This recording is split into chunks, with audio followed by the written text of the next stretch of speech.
যারা প্রতিবেশী হয় good neighbours do not behave like that, তারা এরকম আচার আচরণ করে না। আপনারা স্টিফেন বলছে পাপা ওর সাথে তর্ক বিতর্ক করে লাভ নাই, send the mowers out to the Meadow, যে এক্ষুনি ঘাস থেকে পাঠিয়ে দাও জমিতে, যেটা বলছি তাড়াতাড়ি করো, জমিটা এখনই করো।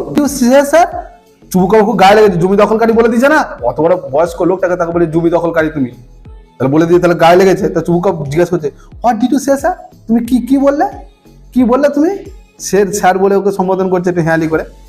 নাতালি বলছে অক্সিজেন মিডোজ আর আওয়ার, নাতালিয়া বলছে যে অক্সিজেন মিডোজ হচ্ছে আমাদের, and I shall not give them up, আমি তাদেরকে ছাড়বো না। পরপর তিন গ্রামে গঞ্জে ঝগড়াগুলো দেখবে একবার, বুঝতে পেরেছো? তাহলে বুঝতে পেরে যাবে যে ঝগড়া কিরকম হয়। এটা তো ভদ্রলোকের বাড়ি, এত বড় ল্যান্ড ওনার, মানে চারদিকে সব জানলা ফানলা কোপাট দিয়ে ভদ্রভাবে ঝগড়া হচ্ছে, যাতে পাশে কেউ শুনতে না পায়, বুঝতে পেরেছো? আর গ্রামে গঞ্জে ঝগড়া দেখবে, দেখে নেবে।